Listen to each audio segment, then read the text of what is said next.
presento a Hugo Obando, CEO de Totit. Un fuerte aplauso, por favor.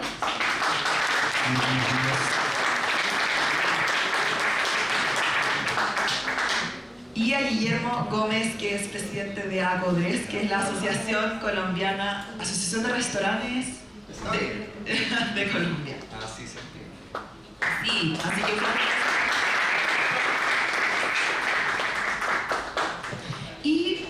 bueno, estábamos hablando un poco y vamos a profundizar sobre la digitalización de esta industria.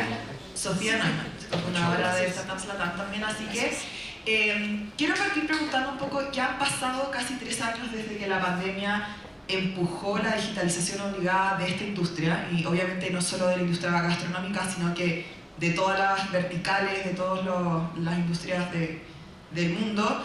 Han pasado 3 años y desde el lado de los restaurantes, Guillermo, ¿cuáles han sido los principales impactos y cambios para mejor que han generado las startups que tú has visto y que los restaurantes te han comentado como, oye, teníamos este problema y esta tecnología desarrollada por este emprendedor loco nos está ayudando? Hacer por lo de locos. No, hablo en general, de todos los emprendedores, incluyéndome. Históricamente la gastronomía siempre ha llegado tarde a los procesos tecnológicos y a las evoluciones, y esta no fue la excepción. Yo diría que primero en materia de distribuidores. Aquí han habido un avance de tecnología muy valioso que ayuda a ser mucho más eficiente la logística de alimentos, de insumos, que resulta para la gastronomía uno de los problemas operativos más demandantes, entendiendo que un restaurante no puede abrir operaciones si no tiene el 100% de sus insumos listos para ofrecerle todos los platos a sus clientes.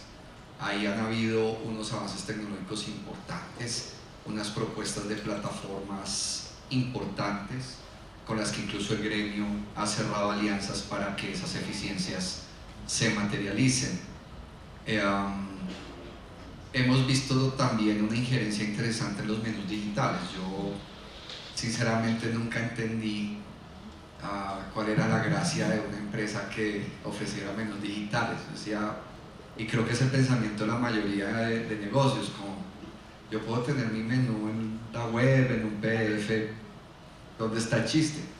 Ya lo entendimos y van teniendo un desarrollo bastante importante. Han surgido varias propuestas como Fluvi, por ejemplo. Con ellos hemos tenido un trabajo bien interesante en donde ya van a nivel de realidad aumentada para que el cliente pueda ver casi que tridimensionalmente los platos y nos recuerden la importancia del menú como una herramienta de venta en los restaurantes. Eso ha sido bien interesante, aunque no podemos desconocer la resistencia que han tenido la presencia de menús digitales. En Colombia hemos tenido unas polémicas en redes sociales alrededor de gente pidiendo el regreso de los menús físicos, muy frecuente. Ha sido hasta divertido participar en esos debates, pero sin duda mejoran mucho la eficiencia.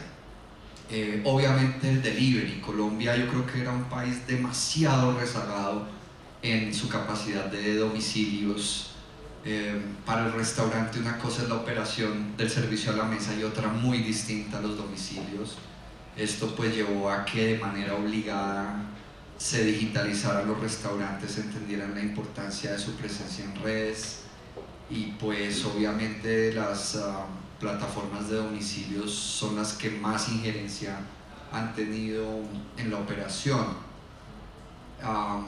Yo diría que son como los gruesos. Hay muchas iniciativas, esto tiene una explosión de iniciativas de emprendimiento, pero son las que nosotros como gremio hemos visto más dinámicas, de mayor presencia, y obviamente el post, ¿no? Porque el post de alguna manera va desarrollando su capacidad, va saliendo de la simple administración de cuentas, de despachos, a tratar de cubrir la mayor cantidad de áreas operativas de restaurantes. Entonces de verdad que hay toda una explosión de propuestas que el gremio permanentemente conoce, entra a analizar y dependiendo pues el valor que le genera a los afiliados, hacemos las alianzas. Y por tu lado, Hugo, ¿cómo has visto la penetración y la aceptación de los restaurantes por parte de tecnologías como la de ustedes y también de otras startups que están desarrollando innovaciones para esta industria? Al principio había quizás una mayor como reticencia a aceptar las soluciones y ahora la sinergia es mucho más fuerte. ¿Cómo has visto tú como emprendedor el otro lado? Gracias, Sofía. Bueno, hay como un mundo antes de pandemia y un mundo después de pandemia en esto. Ayer se hablaban los de AP y DP en el equipo nuestro, ¿no? Y ciertamente la pandemia fue de alguna forma un acelerador, ¿no? Antes de pandemia éramos esos pocos locos, ¿no? Tratando de vender algo que era deseable tener, pero no era necesario tener.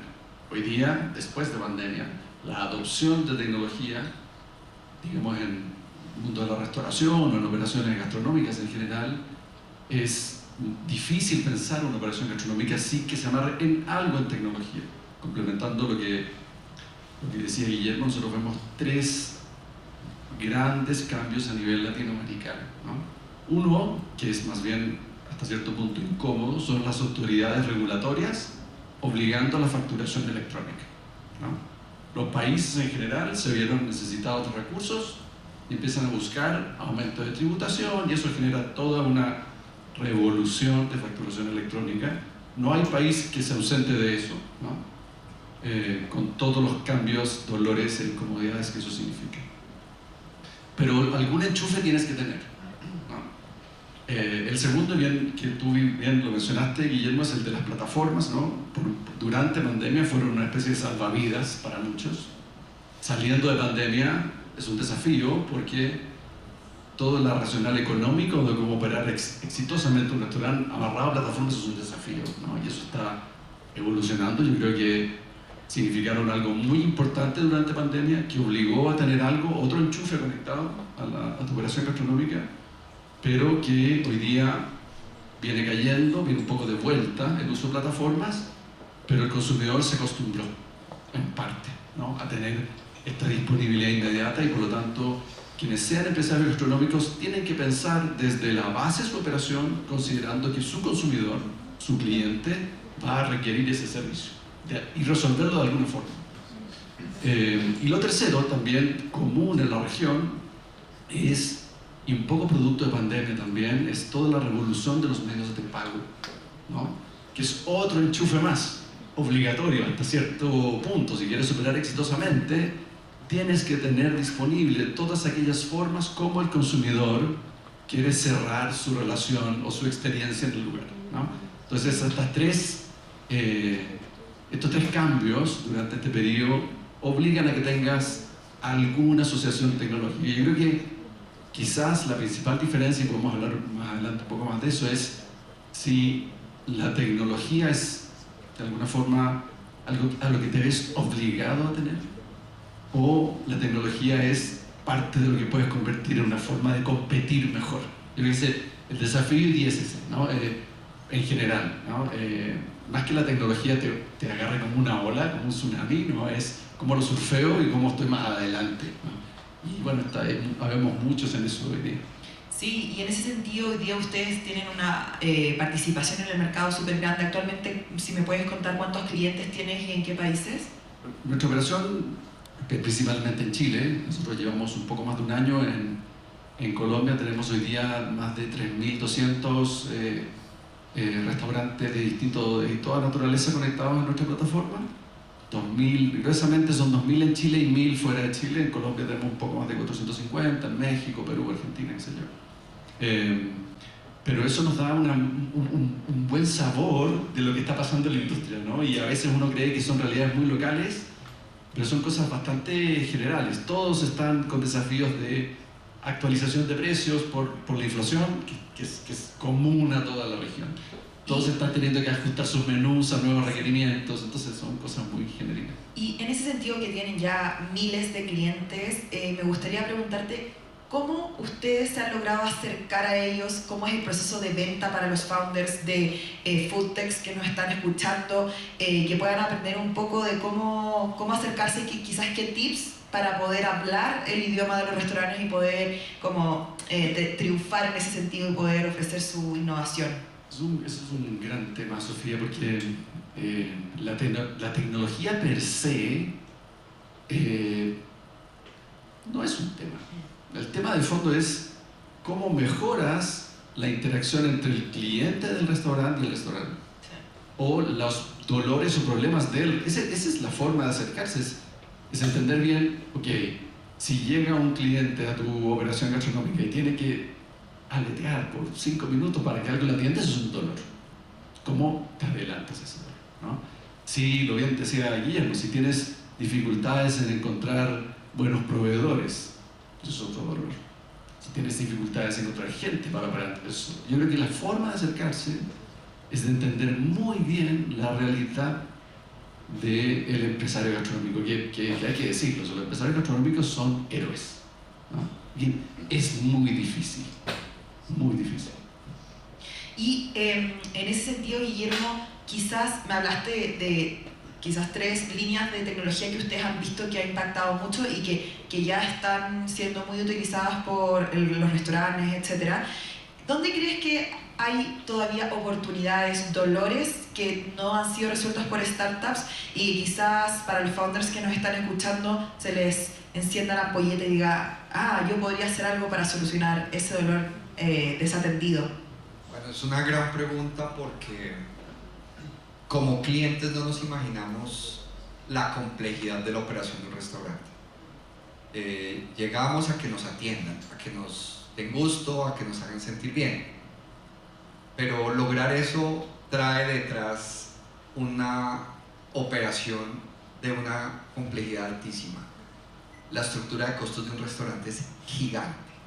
Si nosotros quisiéramos hacer una lista de proveedores de un restaurante y la tuviéramos que comparar con cualquier otro modelo de negocio, difícilmente vamos a encontrar a alguien que tenga que atender tantos proveedores. Y esto se deriva en una estructura de costos muy difícil de administrar. Y esto lo digo para entender que el simple acto de servir un plato en la mesa, que sigue siendo la operación que reina de la gastronomía. O sea, nosotros tenemos el delivery, tenemos la compra para llevar, que en Colombia no era conocida y la pandemia la implementa. Nosotros, desesperados por volver a abrir o por volver a encontrarnos con los clientes, proponemos el take-out, y bueno, como que el gobierno dice, bueno, hagan take-out, y eso es una excusa para que la gente salga del encierro, en fin. Pero el servicio a la mesa sigue siendo el alma y nervio de la industria. Hacerlo demanda una operación y un esfuerzo físico grandísimo. ¿Qué está pasando? Digamos, yo no diría que no esté algo sin resolver, obviamente lo está, pero de alguna manera este es un sector muy empírico. La gastronomía es una actividad económica y social que no pone barreras de ingreso. Todo el que quiera trabajar en gastronomía puede entrar. Y esa gran capacidad de permitir que la gente se vincule, pues a su vez se convierte en una barrera, porque estamos hablando de un sector que es, lo decimos en Colombia, informal. Es altamente informal, altamente empírico. Entonces la barrera fundamental está en que un negocio, o el dueño de un negocio, o el trabajador de un negocio, reconozca que la operación de su restaurante es compleja y que como tal la tecnología le facilita mejorarla y a partir de ello crecer. Eso para mí implicaría un reto importante desde el punto de vista tecnológico, de hacer visible al sector y de educar a sus participantes sobre algo que con el paso de los años, y especialmente en el DP, es la íntima relación entre gastronomía y salud. Tal vez eso era algo que antes de pandemia no estaba tan presente como lo está hoy. Hay personas que dicen que el gastrónomo va a ser el médico del futuro. Entonces, tal vez trabajando en ese terreno, que el cliente de un restaurante está alterando su salud en lo que come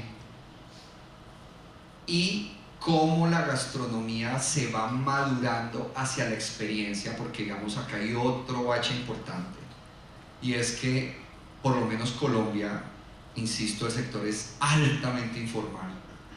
No se tiene conciencia de que una cosa es vender alimentos y bebidas preparados y otra cosa es la gastronomía. La gastronomía es una experiencia, es un móvil cultural. Entonces, esos dos saltos cualitativos que se requieren, tanto en el concepto de gastronomía como lo que implica operar restaurantes, para quien incursiona, son tal vez los escenarios más amplios en donde la tecnología puede llegar a resolver brechas, si las queremos llamar de alguna manera. Por lo demás, ya está pasando, que el restaurante, gracias a la tecnología, está prescindiendo de lo que es la operación del restaurante y se está especializando en la relación con el cliente, como lo decía Hugo muy bien, porque si la gastronomía es experiencia, el restaurante se dedica a ser creativo en los menús y en esa experiencia que hace que su cliente quiera volver. Eso es lo que yo trataría de sintetizar, porque es una pregunta muy fuerte, muy profunda la que me haces. Y entonces, como este resumen de que finalmente la digitalización de la industria de los restaurantes potencia esta creatividad, o sea que es súper necesaria. ¿Cómo hacer crecer la industria food tech? O sea, por ejemplo, no sé, hacer que más restaurantes hagan desafíos de innovación abierta, que es algo que vemos en industrias, por ejemplo, de la salud, de la minería. En la industria gastronómica no vemos desafíos de innovación abierta, en búsqueda de startups.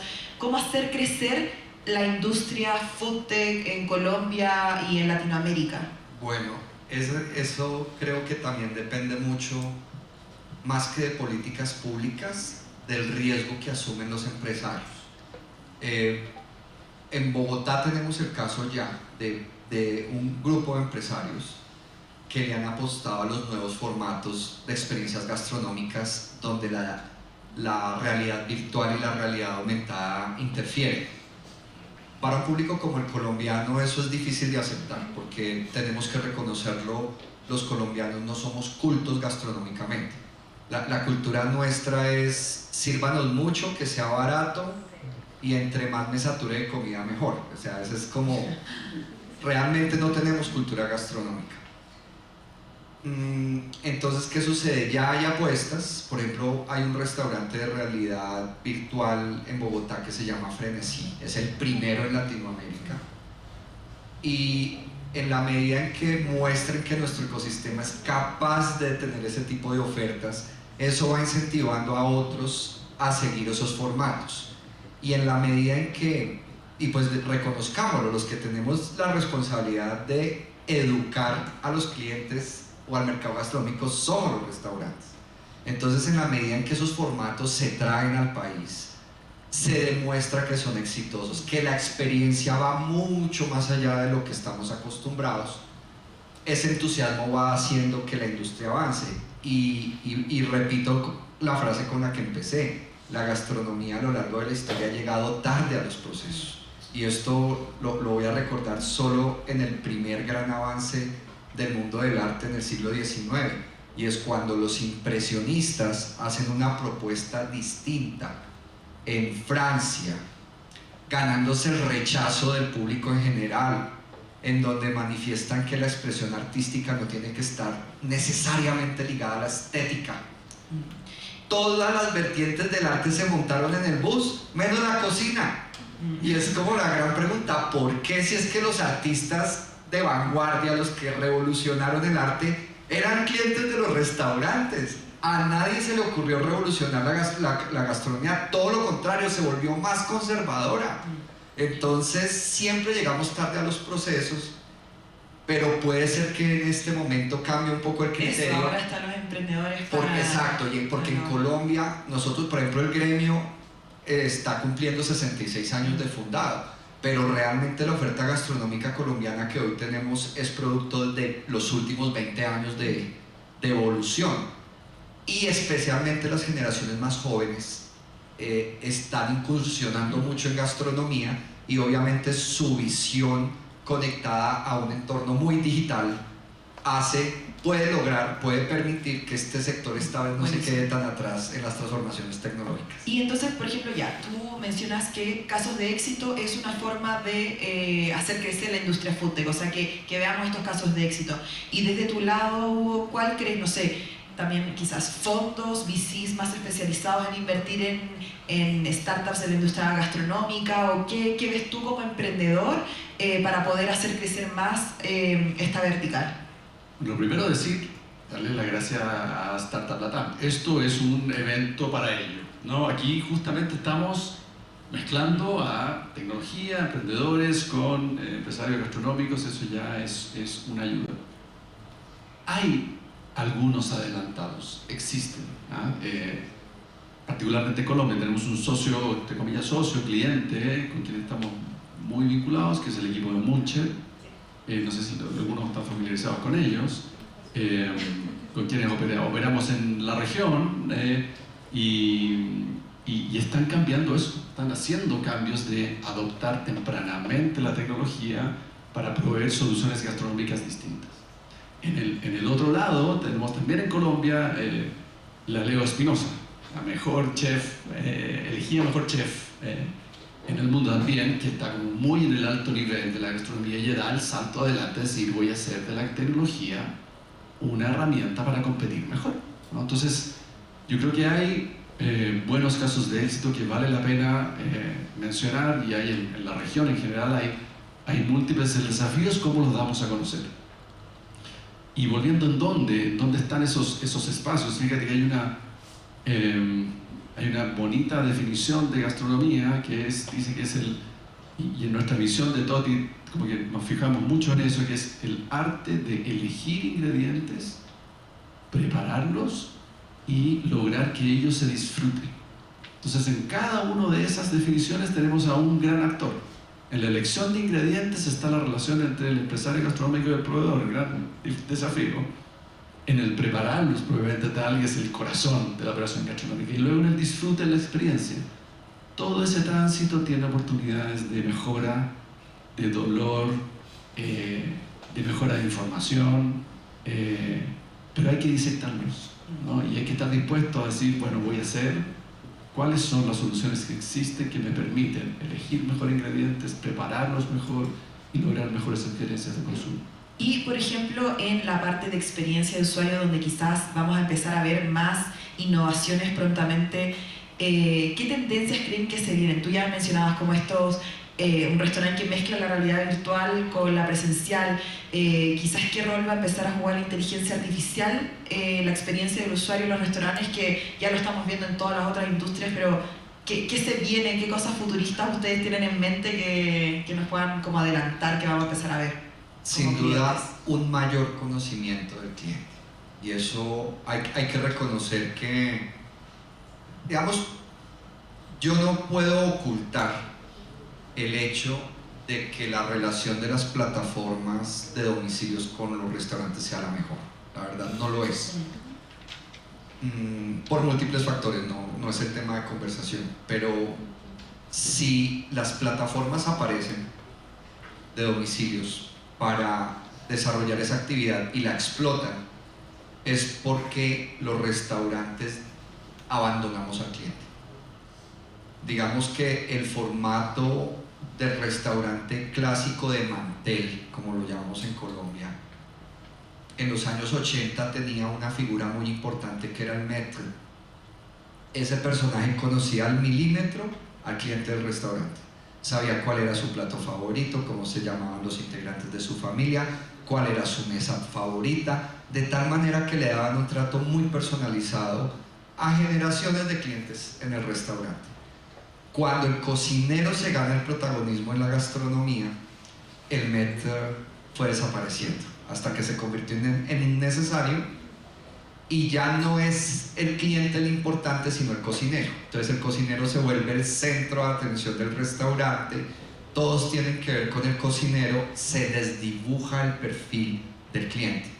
Lo mismo pasa cuando aparecen las cadenas, las plazoletas de comida rápida, en donde el protagonista es la marca y no el cliente. Entonces pierde total relevancia el cliente y entran las plataformas de domicilios a capturar los datos de ese cliente que abandonó el restaurante en sus diferentes formatos, sea punto de venta, cadena, franquicia, grupo. Entonces la inteligencia artificial creo que va a ayudar a reconciliar a los restaurantes con sus clientes, no solamente porque vamos a volvernos a preocupar por quién es nuestro consumidor, cuáles son sus hábitos de consumo, qué puedo hacer para que regrese, sino que hoy mismo ya la inteligencia artificial nos está ayudando a ser más eficientes en lo que es la administración de inventarios. La inteligencia artificial hoy predice los productos y las frecuencias de consumo de los insumos de la materia prima, que es el rubro de costos más alto del restaurante. Entonces sí está jugando un papel, hoy lo juega, yo ya no lo llamaría futuro, porque hoy ya lo estamos trabajando, y desde el gremio esas herramientas de inteligencia artificial nos están ayudando mucho, sobre todo a permear la informalidad. O sea, esa gran cantidad de comercios pequeños que son totalmente ajenos a la tecnología, pero que hoy un fenómeno como el de la inflación de alimentos, que es el que más ha puesto en jaque de nuevo al sector. O sea, nosotros estamos a puertas de una nueva crisis por cuenta de la inflación de los alimentos. Pues estas herramientas de inteligencia artificial sin duda nos están ayudando a ser más eficientes, porque es que no nos queda otro camino, no nos podemos quedar quejando de venga, pero el precio de los alimentos y no hay respuesta, nadie lo controla, y el papel que está jugando es determinante. La tecnología sí que va a estar impactando en todas las áreas de nuestras vidas. Y para ir cerrando la conversación, quería preguntarles qué se viene en los últimos meses, qué queda del 2023 para Totit, cuáles son sus planes para el resto del año. Gracias, Sofía. Bueno, nuestro desvelo es seguir identificando esos puntos de dolor y mejorar el producto, ¿no? Es justamente adelantarnos en este diálogo con los clientes, que entiendan que la tecnología es a favor de competir y gestionar mejor tu negocio, de crecer principalmente, ¿no? Tomando el tema de la inteligencia artificial. La inteligencia artificial tiene un gran insumo, un mega insumo, que son los datos. Sin datos no existe la inteligencia artificial. La gran revolución es la capacidad de procesar más rápidamente enormidades de volúmenes de datos en niveles de mayor complejidad. Pero sin los datos no existe. Entonces, un paso adelante de los empresarios gastronómicos es: necesito herramientas que tengan trazabilidad de los datos. Y los datos no es qué vendí, es mucho más detallado que eso. Es cuando el cliente pensó en ir a un lugar, ¿qué eligió? Buscó y me encontró, sabía que yo tenía mesas disponibles, a qué hora o no. Cuando entró, se registró, cómo lo atendí, cuánto me demoré en tomar el pedido, le mostré todas las alternativas. Y ahí no quiero demorar este cierre, pero la cantidad de datos que se pueden trazar es gigantesca. Sin eso no vas a poder utilizar la inteligencia artificial a tu favor. Por lo tanto, alguna herramienta hay que adoptar. Yo no digo que sea todito, no, pero alguna herramienta tienes que adoptar tempranamente, ¿no? Así que se viene más producto y mucho foco en seguir proveyendo buenas soluciones para la gastronomía en la región. Buenísimo. ¿Y para la asociación? Bueno, en este momento tenemos unos retos regulatorios en Colombia muy fuertes. Para nosotros es prioridad, por ejemplo, la reforma laboral en este momento. Y ha sido curioso, lo voy a mencionar, porque así como estamos de preocupados por las afectaciones que puede generar la aprobación de esa reforma laboral. A la vez han surgido propuestas de plataformas que ayudan a hacer eficiente la contratación de personal, por ejemplo, en un sector donde hay una altísima rotación. O sea, aquí en Colombia Hugo está aterrizando lo que en los países industrializados apareció con la pandemia y que se denomina la gran renuncia, en donde mucha gente, sobre todo de las generaciones más jóvenes, no está conectando con trabajos de alta exigencia como es la operación de restaurantes. Entonces el tema laboral es neurálgico y nosotros estamos viéndolo pues con las dos vertientes. ¿Qué hacemos si aprueban estas reformas que van a complicar mucho más la contratación de personal versus soluciones tecnológicas que nos permitan sobrevivir bajo esas regulaciones? Ese es una prioridad central del gremio en lo que resta del año. Otra, seguir avanzando en estos temas de distribución de materia prima que le permita a los restaurantes acceder a precios mucho más accesibles que lo que nos ha permitido la inflación acumulada, que entre 2022 y el año a la fecha ya supera el 30%. Eso para un restaurante es mortal en términos de costos y posibilidades de ingreso. Y obviamente como gremio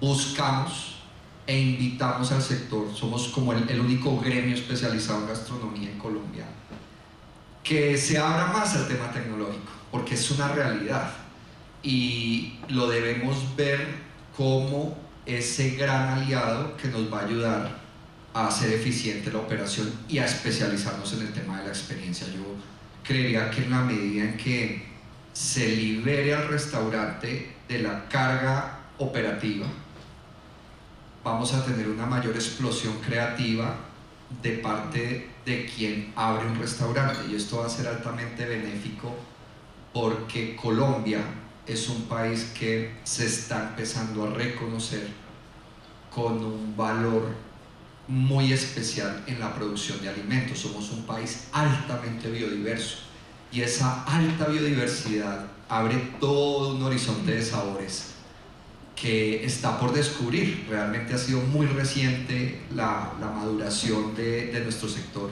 y muy seguramente esa especialización va a crear un ecosistema creativo gigante alrededor de gastronomía. Buenísimo, muchas gracias por la conversación, estuvo muy entretenida, así que les pido al público un gran aplauso para